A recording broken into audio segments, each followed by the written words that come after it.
Olá, meu irmão, minha irmã, meu amigo, minha amiga. Estamos aqui na noite de Natal, dia 24 de dezembro de 2020.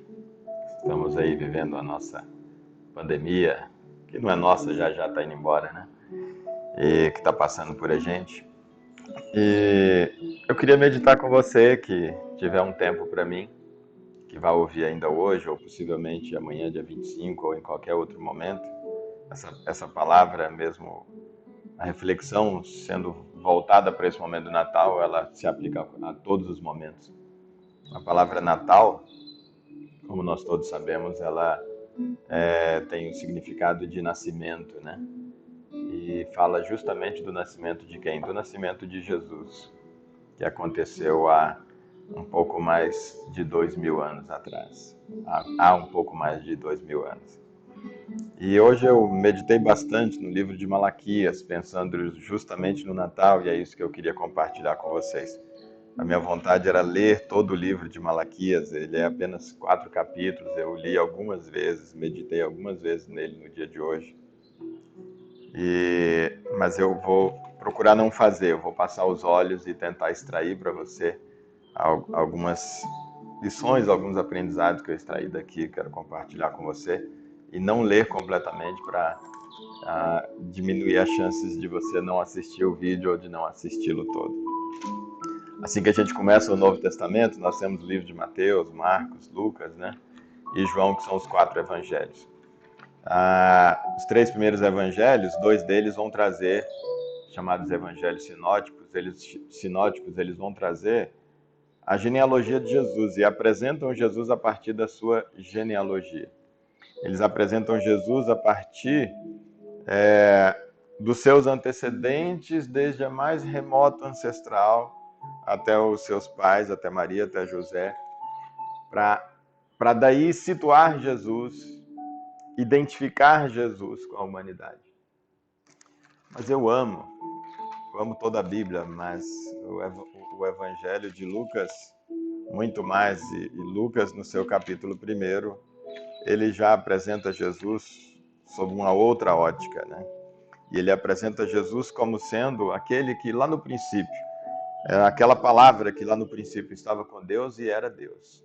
Então ele apresenta Jesus não a partir de uma genealogia de seres humanos, mas a partir de Jesus como alguém com Deus, como filho de Deus, como um com Deus, e apresenta como palavra, como a palavra de Deus. E um pouco adiante ele vai apresentar Jesus como vida e como luz. Palavra, vida e luz. Capítulo 1 de João. Antes de Jesus nascer, a Bíblia toda está repleta de profecias, né? De palavras de Deus para a humanidade. E antes de Jesus nascer,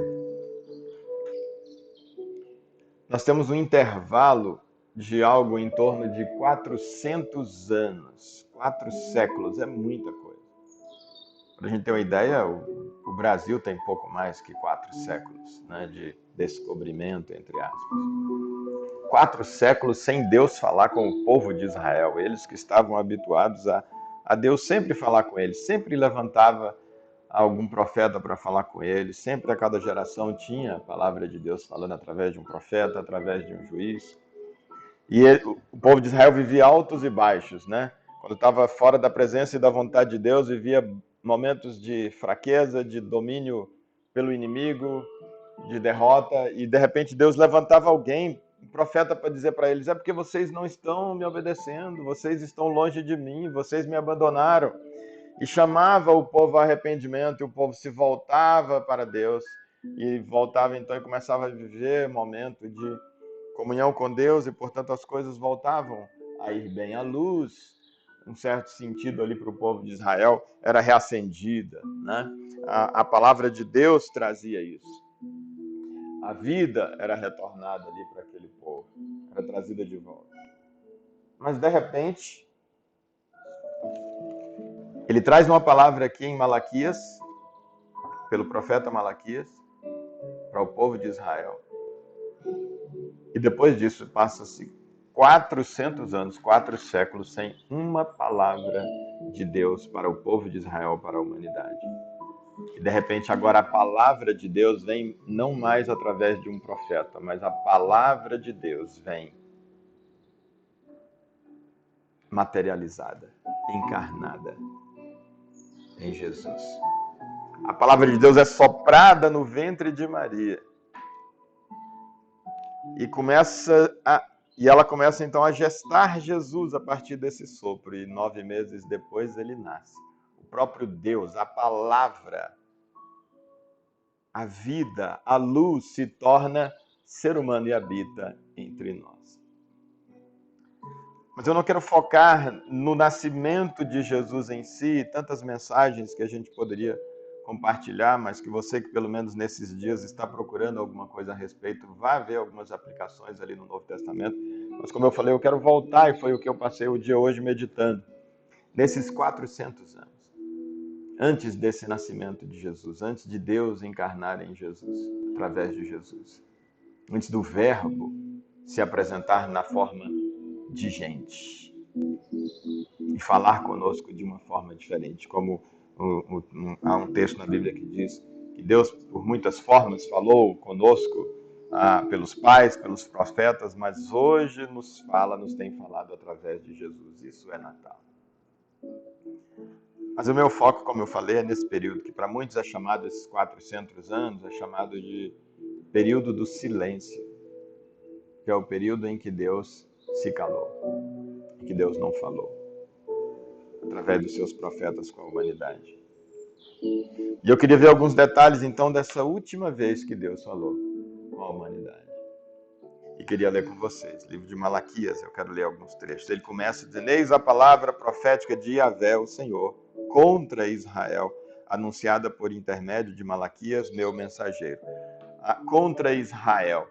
A gente sempre, quando a gente vai ler o Velho Testamento e o Novo, a gente precisa fazer a distinção do que Deus está falando literalmente para o povo de Israel e diretamente ao povo de Israel, aos descendentes de Jacó, de Israel. E o que Deus está falando indiretamente para toda a humanidade, para todo o Israel espiritual, que são aqueles que se colocam nessa condição de filhos de Deus, como os israelitas eram. De povo de Deus, como os israelitas eram. Não dá para a gente trabalhar isso aqui, mas é como o apóstolo Paulo disse, o Velho Testamento, a lei e os profetas se apresentam como sombra daquilo que haveria de acontecer, do que haveria de vir, ou até diria mais, do que estava já acontecendo em um outro plano, no plano espiritual, no que diz respeito à relação de toda a humanidade com Deus e não apenas do povo de Israel com Deus. Era uma maquete, era um desenho. Era como se Deus dissesse: vocês querem que eu desenhe para vocês entenderem? E a relação com o povo de Israel é esse desenho para que nós pudéssemos entender. Então, é sempre quando a gente vai ler o Velho Testamento e os textos voltados para Israel, a gente tem que ter muito esse cuidado e esse discernimento, buscar esse discernimento cognitivo e esse discernimento de Deus. Então, é uma mensagem contra Israel, portanto, é também uma mensagem que, em alguma medida, nós devemos interpretar como sendo uma mensagem contra a humanidade. Contra mim, o Emer, que sou um ser humano, contra você que está me ouvindo e que é um ser humano. E diz: eu sempre vos amei. Isso diz para Israel, mas querendo Deus dizer isso para toda a humanidade. Eu sempre vos amei, assegura Yahvé, o Senhor. No entanto, vós me questionais: de que maneira nos tens amado?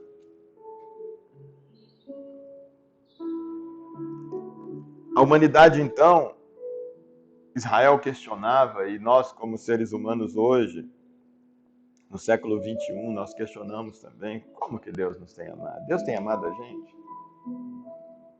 O povo de Israel vivia nesse momento aqui subjugado, embora eles haviam conquistado o direito de reconstruir o templo, de reconstruir os muros de Jerusalém, mas eles ainda estavam sob domínio de outros povos, de um outro rei, de um outro dominador que não era um rei de Israel. Não havia independência e autonomia de Israel.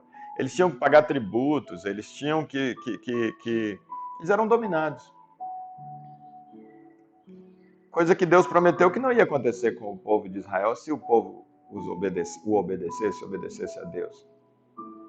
Então eles profeta está dizendo aqui, eu sei muito bem, Deus falando através do que vocês questionam, de que maneira Deus nos tem amado. Como assim Deus tem amado se a gente tem passado por tudo que a gente está passando?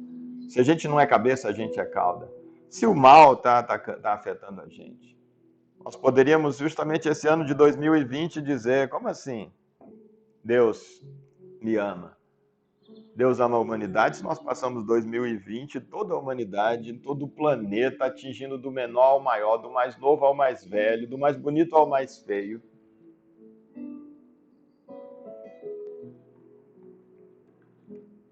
O coronavírus atingiu todo mundo. Essa pandemia atingiu todo mundo. Direta e indiretamente atingiu todo mundo. Tem atingido todo mundo. Nós olhamos simplesmente a partir do que está acontecendo conosco, a partir do nosso próprio umbigo. Nós dizemos de que maneira nos tem amado, mas Deus leva para algo muito maior. Ele diz, olha, não era Esaú, irmão de Jacó, e eu revelei o meu amor para você, Jacó, e rejeitei sobre Esaú, e eu vou pular essa parte, não vamos entrar em detalhe disso. Mas se você, hoje eu não vou ler todo como falei, se você também, como o povo de Israel, vivia esse questionamento e diz, de que maneira o Senhor me ama? Será que o Senhor me ama mesmo? Será que Deus me ama?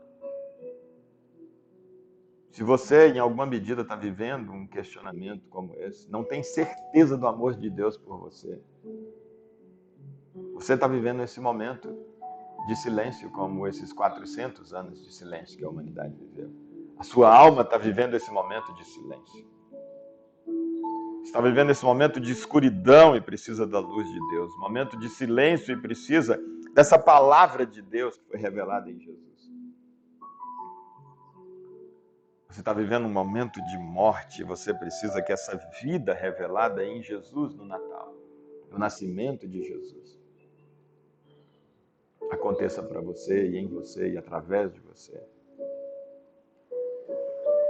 Será que Deus me ama mesmo? Um pouco adiante ele faz advertências para os sacerdotes. E ele diz, o pai não deve honrar o seu filho? Se eu sou pai, por que vocês, sacerdotes, estão me desonrando? Se eu sou mestre, por que é que vocês não me reverenciam como um mestre deve ser reverenciado? No versículo 6 ele diz para os profetas. E o versículo 7, o profeta diz, e vocês poderiam dizer e se indagar, de que maneira nós te desonramos? Os sacerdotes questionavam a Deus nos seus corações. Eles não consideravam que desonravam Deus, e Deus diz, todas as vezes que vocês trazem comida impura, animais com defeitos para fazerem sacrifício, vocês estão me desonrando. Todas as vezes que vocês não me dão o seu melhor, vocês estão me desonrando. Se você, equivalente ao sacerdote hoje, você pastor, você padre, você líder de célula, você que de alguma forma se considera numa posição de que está compartilhando a palavra com as pessoas e sendo instrumento de Deus para alcançar alguém, se você não está dando o seu melhor, em todos os aspectos, não está entregando para Deus nesse serviço, nesse ministério, o seu melhor, você está nesse período de 400 anos, equivalente a esse período de 400 anos de silêncio, de escuridão e de morte. Que a palavra de Deus para você é, deixa Jesus nesse Natal. Deixa a luz dele resplandecer. Deixa a voz de Deus ecoar através de Jesus que nasce e deixa a vida voltar a brotar em você e através de você, ministro de Deus e da palavra de Deus. Mais adiante,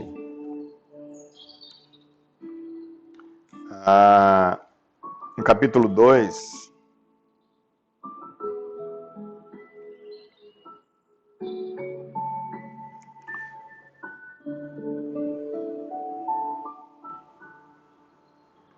ainda a advertência que ele faz para os sacerdotes, ele diz no versículo 7, os lábios do sacerdote devem guardar o conhecimento, e da sua boca os demais seres humanos devem procurar a instrução da Torá, da lei, da palavra. Porque ele é o mensageiro de Yahvé e não o mensageiro dos seus próprios pensamentos, aqui estou eu acrescentando, né? Não mensageiro dos seus próprios pensamentos, das suas próprias crenças, das suas próprias vontades, dos seus próprios desejos, dos seus próprios projetos. Não, ele diz, porque ele, o sacerdote, o padre, o pastor, o líder de célula, o ministro de qualquer forma, o guia, ele é mensageiro de Yahvé, o Senhor dos exércitos. Entretanto, vós vos desviastes do caminho. Fizestes tropeçar e cair muitos por meio do vosso ensino. Quebrastes a aliança de Levi, condena o Senhor dos exércitos. Por esse motivo eu fiz com que fosseis desprezados e humilhados diante de todo o povo. Como nós temos visto a humanidade desprezando e humilhando líderes religiosos. Tem acontecido isso nos nossos dias. Quanto desprezo pela igreja, pela religião, pela liderança, por líderes que se dizem mensageiros de Deus. Porque preferistes não seguir todas as minhas orientações, mas demonstrastes que vós sois parciais e tendenciosos na aplicação da Torá à lei. Essa é a advertência do profeta. E se você consegue humildemente, eu e você, como ministros de Deus, em alguma forma, em algum nível, reconhecer que está aplicando a palavra de Deus de acordo com seus próprios preceitos, de forma parcial, de forma interesseira, de forma tendenciosa, não necessariamente interesseira talvez, mas tendenciosa, a partir de um achismo seu, a partir de uma realidade sua. E não há um compromisso absoluto com a palavra de Deus na sua inteireza e na sua essência. Você está vivendo esse período de silêncio de Deus para a humanidade, para você. Esse período de escuridão, esse período de morte. E o convite de Deus para você hoje, nesse Natal de 2020, é: deixa a luz que nasce em Jesus e a partir de Jesus, a palavra que nasce em Jesus e através de Jesus ecoar e trazer vida para você e para o seu ministério. Ele traz a advertência aqui sobre a toda a humanidade, agora não apenas para os sacerdotes, para os líderes. Ele diz, ora, não temos todos o mesmo Abba Pai, o nosso mesmo paizinho? Não fomos todos criados pelo mesmo Deus? Por que será então que quebramos alianças dos nossos antepassados, praticando infidelidades uns contra os outros? Ele fala, por que vocês insistem em me questionar? Por quê? Por que nós questionamos Deus, versículo 14 do capítulo 2? Por que Deus não me ouve? Por que Deus não me atende? Por que eu não ouço a voz de Deus? Por que eu não vejo a luz de Deus? Ele diz, ora, Deus tem sido testemunha entre ti e a esposa, que desde a juventude para a qual foste infiel, não cumprindo a tua promessa de lealdade. E ele então caminha dizendo, para que se você não é leal, você é infiel, e a infidelidade equivale a divórcio. E ele diz, eu odeio o divórcio. E eu odeio também a violência. Eu sou uma pessoa que cometi esse desvio da vontade de Deus mais de uma vez, inclusive. E eu sou uma pessoa que tenho, sim, em alguma medida, principalmente dentro do meu coração, mas às vezes também exteriorando. Eu sou, somente com palavras, muitas vezes, eu sou uma pessoa, aos olhos de Deus, sim, violenta. E Deus abomina isso. E se você está vivendo uma situação de infidelidade com seu cônjuge, com a sua família, infidelidade com o seu próximo, de falta de olhar para o próximo como também filho do mesmo Deus e tratá-lo como se deve tratar a um irmão, e age com violência em qualquer nível contra ele, você está vivendo esse momento de silêncio, de falta da palavra de Deus em você, de falta da luz de Deus em você, de falta da vida e, portanto, de morte. E o convite, nesse Natal de 2020, para mim e para você, Meu frango está no fogo aqui e eu preciso de ajustar o forno aqui, só um minutinho.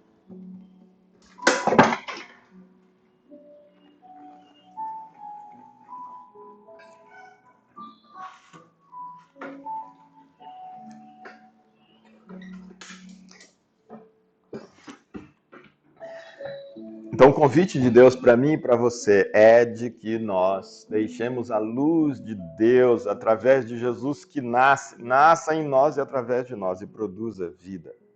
Que a palavra de Deus encarnada em Jesus mude a nossa relação com o nosso próximo. Esse é o convite, essa é a mensagem de Deus para nós. A gente só vê Jeremias para falar Malaquias, apenas de Malaquias 3:10, né? Que fala sobre o roubar nos dízimos e nas ofertas. Mas é um texto que fala tanto mais. Né? E no capítulo 3, antes de vir para o capítulo 3, eu vou pular um pouco aqui. Vou só falar dessa parte, quando fala, vocês têm me roubado, e que é esse, o famoso Malaquias 3:10, né? E Deus diz, vocês têm me roubado. E ele diz, mas como? Em que nós temos te roubado, Senhor? Como alguém pode te roubar? Ele diz, quando vocês, nos dízimos das ofertas, quando vocês deixam de entregar, vocês estão me roubando. Que literalmente para o povo de Israel é o dízimo e a oferta que ele era exigida. Para nós, para quem se aplica o princípio e não a lei, é quando nós vivemos gastando tudo que nós temos conosco mesmo e não compartilhamos com o nosso próximo. Esse é o princípio, eu vou gravar um vídeo a respeito disso oportunamente. Mas é quando esse é o princípio violado com relação à lei dos dízimos e das ofertas, é gastarmos tudo conosco mesmo, com o nosso próprio umbigo, com o nosso próprio desejo, e deixarmos o nosso irmão, a nossa irmã, ao nosso lado, precisando e não tendo.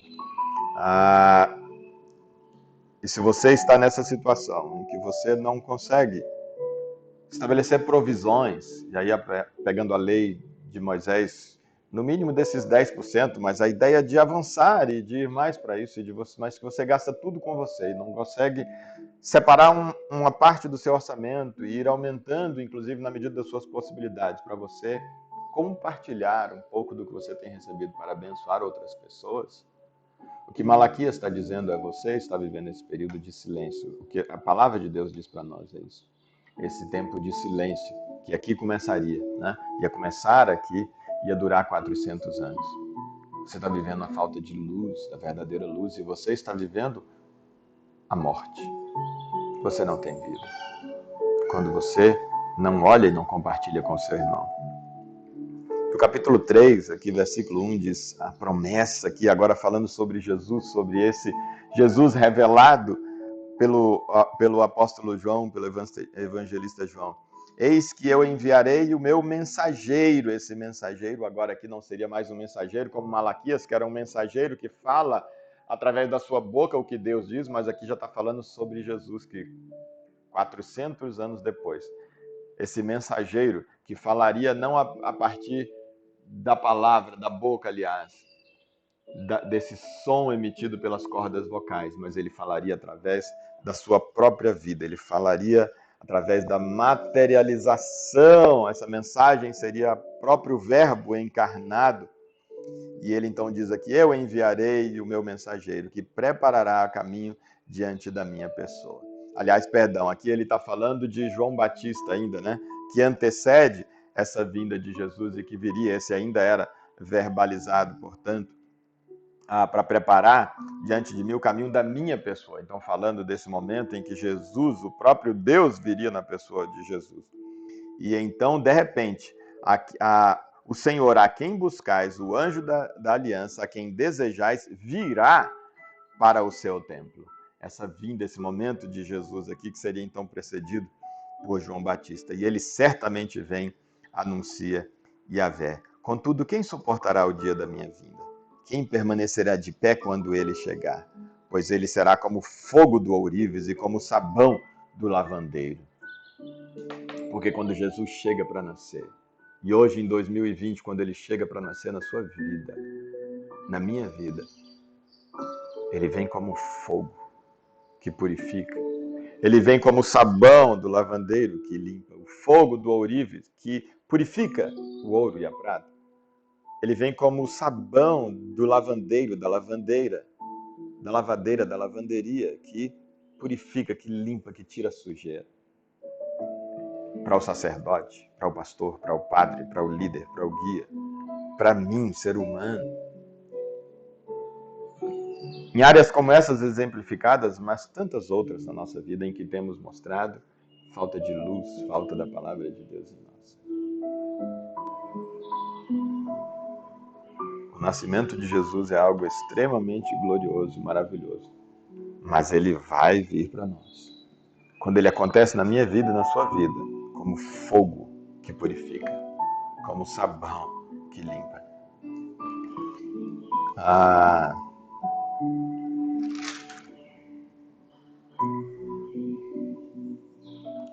Eu vou então parar por aqui.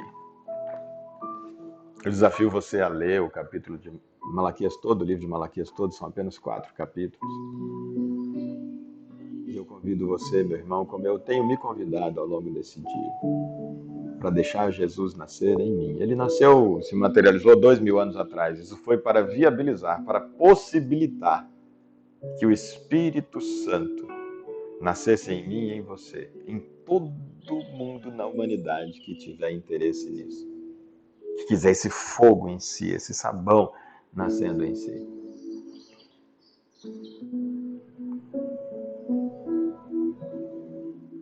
O sacrifício de Jesus, o nascimento dele fisicamente, foi apenas para nos mostrar aqui no tempo e no espaço algo de muito maior que estava acontecendo e haveria de acontecer. E é o convite de Deus para você hoje: deixa a luz entrar e colocar as trevas para fora.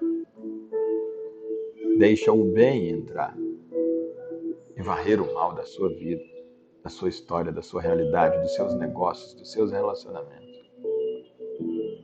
Deixa a palavra de Deus, através do Espírito Santo plantado, soprado em você, na sua mente, no seu coração, como fogo, te purificar. Deixa Jesus nascer em você. E que a partir de você e de mim, ele possa nascer também em tantas outras pessoas, quantas o Senhor colocar diante de você. Essa é a minha oração para mim, para você, nesse Natal de pandemia de 2020. Espero que seja o último Natal de pandemia. Deus abençoe.